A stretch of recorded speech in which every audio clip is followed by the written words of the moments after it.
శ్రీమాత్రే నమ. జయ గురు దత్తాత్రేయ నమ. ఈ వీడియోలో మనం కుంభరాశి వారికి జూన్ నెల మాస ఫలితాలు పరిశీలిద్దాం. మరి కుంభరాశి వారికి చాలా వరకు మంచి అభివృద్ధి వైపు నడిచే విధంగా ప్రధాన గ్రహాలు మార్పు రావడం జరిగింది.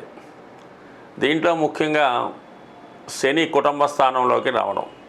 మరి ఆ కారణం వల్ల ఏంటంటే మీరు సరే సహజంగా ఏలినాటి శని ఇంకా 2.5 సంవత్సరాలు ఉన్నప్పటికీ కూడా కొంతవరకు కుటుంబ స్థానంలోకి రావడం వల్ల చాలా విషయాలు మీకు కొంత భారాన్ని బర్డెన్ని తగ్గడం జరుగుతూ ఉంటుంది. అంటే కొంతవరకు చాలా ఎక్స్పాండ్గా ఉన్నటువంటి మీ కుటుంబం యొక్క సభ్యుల సంఖ్య అయితేనేమి వారి యొక్క ఖర్చులు ఇదంతా కూడా చాలా వరకు తగ్గి చాలా వరకు కేవలం చిన్న కుటుంబంగా కేవలం భార్యాభర్తలే ఉండే విధంగా రావడం జరుగుతూ ఉంటుంది. అంటే ఏదన్నా మీరు వ్యక్తిగతంగా మీ కుటుంబాన్ని విడిచి వేరే కుటుంబం ఏర్పరచుకొని ఆ విధంగా దూర ప్రాంతాల్లో అక్కడ జీవన విధానం స్థాపించవచ్చు. లేదంటే మీ కుటుంబంలో ఇతరులకి వేరే అవకాశాలు రావడం వల్ల వారు మీ కుటుంబాన్ని విడిచిపెట్టిపోవడం వల్ల చాలా వరకు చిన్న కుటుంబంతో చాలా వరకు ఇప్పుడు జరిగే అవకాశం ఉంది. అలాగే చాలా దీర్ఘకాలిక సమస్యలు పరిష్కారం అవడం జరుగుతూ ఉంటుందన్నమాట. ఇవన్నీ కూడా మీ యొక్క ఆలోచనలను బట్టి మీరు గతంలో చేసిన ప్రయత్నాలు బట్టి రావడం జరుగుతూ ఉంటుంది. బట్ ఏదైనా కొంతవరకు గతంలో పోల్చుకుంటే ఫ్రీ అవుతారు. ఇక మీ ఆలోచన తీసుకోవడానికి కూడా పంచమ స్థానంలో గురువు, ధన లాభాధిపతిగా గురువు చాలా వరకు మీ యొక్క ఆర్థిక విషయాలు మొత్తం గురువు యొక్క ఆధీనంలో ఉండడం జరుగుతూ ఉంటుంది. అటు లాభం రావాలన్నా, వచ్చిన ధనాన్ని దాచుకోవాలన్నా, కుటుంబంలో ఒక శుభకార్యం జరగాలన్నా కూడా గురువు యొక్క స్థితి బట్టి ఆధారపడి ఉంటుంది. అందుకే సాధారణంగా గురువు పాపగ్రహాలతో కలిసినప్పుడు మీ యొక్క ఆర్థిక పరిస్థితి చాలా ఇబ్బంది కటకట్లాడుతూ ఉంటుంది. అదే గురువు శుభగ్రహాలతో కలిసి ఉన్న శుభరాశిలో ఉన్న చాలా వరకు ఒకేసారి ఆర్థికమైనటువంటి ఫ్లో కనబడుతూ ఉంటుంది. అందుకే ఎప్పుడూ కూడా రాశి వారి యొక్క ఆదాయ వ్యయాలు ఎక్కువ తక్కువగా జరుగుతూ ఉంటాయి అన్నమాట. అతివృష్టి అనావృష్టిలాగా ఉంటూ ఉంటాయి. ఇప్పుడు ఈ గురువు మనకి పంచమ స్థానంలో రావడం వల్ల మీ యొక్క ఆలోచన వల్ల అయితేనే, పూర్వపుణ్యం వల్ల అయితేనే, పిల్లల యొక్క అభివృద్ధి వారి సహకారం వల్ల అయితేనే మీరు ఏ విషయాన్నైనా చాలా ధీమాగా కాన్ఫిడెన్స్గా ఉండడం జరుగుతూ ఉంటుంది. అది ముఖ్యంగా మీరు ఏదైనా కొత్తగా వివాహం జరిగి సంతానం కొరకు ఎదురు చూస్తున్నా మీకు కంపల్సరిగా సంతాన యోగం కలుగుతుంది. గతంలో విద్యార్థులు కొంతమంది ఏంటంటే గతంలోకి వెళ్ళినప్పుడు మనకి ఈ జన్మశని ప్రభావం వల్ల విద్యార్థులు బ్యాక్లాగ్ ఉండిపోవడం, కొంతమంది విద్యలో మధ్యలో ఆగిపోవడం ఈ విధంగా జరగడం జరిగింది. ఇప్పుడు వాళ్ళు ఏమైనా బ్యాక్లాగ్స్ ఉన్నా, కొన్ని సబ్జెక్టులు ఫెయిల్ అయినా దాన్ని కంప్లీట్ చేసుకొని తిరిగి మళ్ళీ మీ విద్య కొనసాగించడం కానీ ఇంకా మళ్ళీ ఏదో ఫర్దర్ ఎడ్యుకేషన్కి వెళ్ళడానికి కూడా చాలా వరకు మీకు గురువు సహకరించడం జరుగుతూ ఉంటుంది. బట్ ఏదైనా ఇవన్నీ అనుకూలంగా ఉన్నప్పటికీ కూడా అంటే రాశి యందు ఏర్పడినటువంటి రాశి యందు ప్రవేశించినటువంటి రాహువు 2 రకాలుగా ఇబ్బంది పెడుతూ ఉంటాడు. కొంతమంది బాగా టెక్నికల్గా కొత్త విషయాలు తెలుసుకొని కొత్త కోర్సు నేర్చుకొని దాంట్లో ప్రవేశం పొందడానికి జరుగుతూ ఉంటుంది. అప్పటిదాకా ఏదో చిన్న స్థాయి ఉద్యోగం చేస్తున్న వాళ్ళు సడన్గా దాన్ని విడిచిపెట్టి ఏదో ఇంకో సాఫ్ట్వేర్లోకో లేదంటే సినిమా రంగంలోకో అలా షిఫ్ట్ అయ్యి మీ యొక్క ఆదాయాన్ని పెంచుకునే ప్రయత్నం జరుగుతూ ఉంటుంది. మరి కొంతమంది రాహు ప్రభావం వల్ల ఏదో బలహీనతకు లోనై సంపాదించిన ధనం అంతా వేరే వాళ్ళకి ఖర్చు పెట్టుకుంటూ వాళ్ళ వెంట తిరుగుతూ ఈ విధంగా టైం ఇంకా నాశనం చేసుకొని కొత్త అలవాట్లు చేసుకొని వారి యొక్క జీవితాన్ని వారే నాశనం చేసుకునే విధంగా కొంతమందికి ఉండే అవకాశం ఉంది. బట్ ఏదైనా గతంలో ఒక లెక్క, ఇప్పుడు గురువు కుంభరాశిని చూడటం వల్ల చిన్న వ్యసనాలు, చెడు ఆలోచనల నుంచి బయటపడి కొత్తగా మీ జీవితాన్ని తీర్చిదిద్దుకోవడానికి చాలా వరకు అవకాశాలు రావడం జరిగింది. బట్ ఇదంతా మీ యొక్క మార్పును బట్టి, మీ చైతన్యాన్ని బట్టి, మీ ఆలోచన బట్టి ఉంటుంది. బట్ ఏదైనా మీరు ఇప్పుడు ఉన్నటువంటి ఒక ఊబి లాంటి ప్రపంచం నుంచి బయటికి రావడానికి ఇదే మీకు మంచి అవకాశం.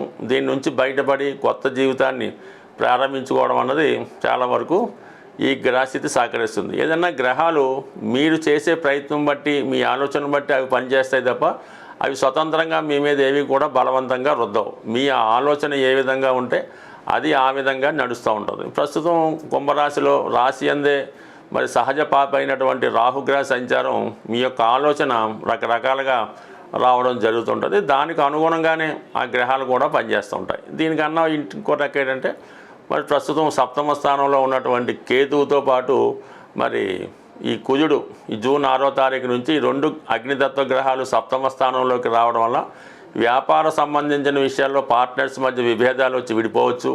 భార్యాభర్తల మధ్య వాళ్ళ సంబంధానికి ఇబ్బంది కలగవచ్చు. అయితే వృత్తిపరంగా కొన్ని కఠినమైన నిర్ణయాలు తీసుకోవడం వల్ల మళ్ళీ మీ మార్గాన్ని కొత్తగా ఏర్పరచుకునే అవకాశం ఉంది. బట్ ఏదైనా ఈ కుంభరాశి వారు వారి ఆలోచనలను బట్టే గ్రహాల ప్రభావం ఉంటుంది. స్వస్తి.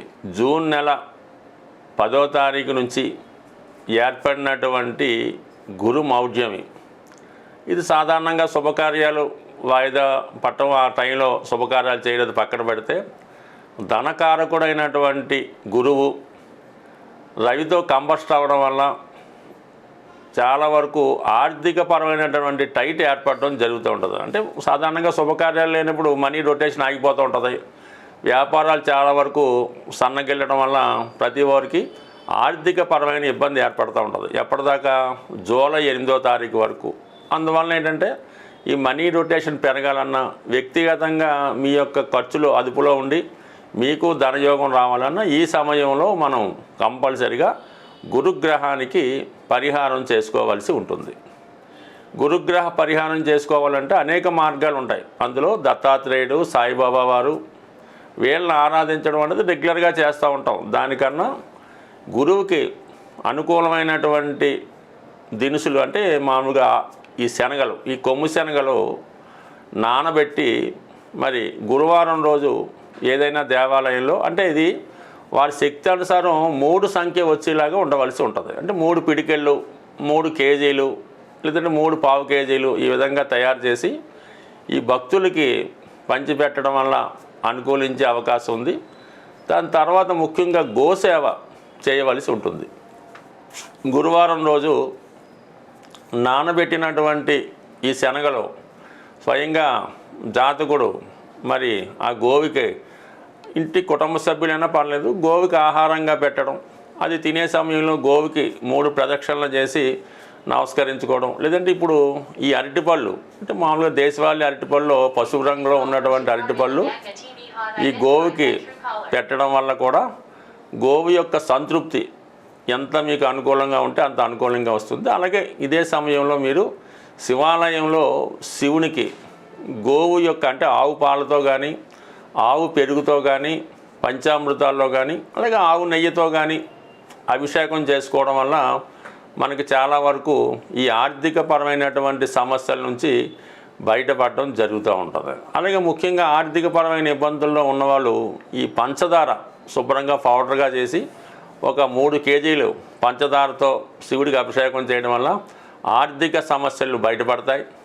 చెరుకు రసంతో అభిషేకం చేయడం వల్ల విద్యార్థులు విద్యలో విజయం సాధిస్తారు. తేనెతో అభిషేకం చేయడం వల్ల విశేషమైనటువంటి రాజయోగం ఏర్పడడం జరుగుతూ ఉంటుంది. అలాగే ముఖ్యంగా అనారోగ్యంతో ఉన్నవాళ్ళు ఆవు మజ్జిగ కానీ, ఆవు పెరుగుతో కానీ అభిషేకం చేయడం వల్ల చాలా వరకు మనకి ఇటువంటి సమస్యల నుంచి అంటే ఏదైనా ఆర్థిక సమస్య తొలగాలన్నా, ఆరోగ్యం బాగోవాలన్నా శివుణ్ణి మీరు ఎంత గట్టిగా ఆరాధిస్తే అంత ఐశ్వర్యం మీకు రావడం జరుగుతూ ఉంటుంది. అలాగే కంపల్సరిగా రోజు సూర్య నమస్కారం చేసుకోవడం, ఆదివారం నియమంగా ఉండడం, అంటే ఒకదానికి లింకప్ అయి ఉండడం జరుగుతూ ఉంటుంది. ఈ లింక్ తప్పకుండా ఉంటేనే మనకు ఆ పరిస్థితి అనుకూలంగా ఉంటుంది. ఏదో శివుడికి అభిషేకం చేయనంత మాత్రం ఆ ఫలితం రాదు, సూర్య నమస్కారం చేసినంత మాత్రం నీ ఫలితం రాదు. ఇవన్నీ కలిపి ఒక నిష్ఠతో నియమకంగా కొన్ని పద్ధతిగా చేసుకోవడం వల్ల కంపల్సరిగా ఎవరికైనా ఈ ఆర్థిక పరమైనటువంటి సమస్యల నుంచి బయటపడడానికి అనుకూలంగా ఉండడం జరుగుతూ ఉంటుంది. అలాగే మీకు నిత్యం మీ యొక్క పర్సులో ధనం ఉండాలంటే మారేడు దళం ఉంటుంది.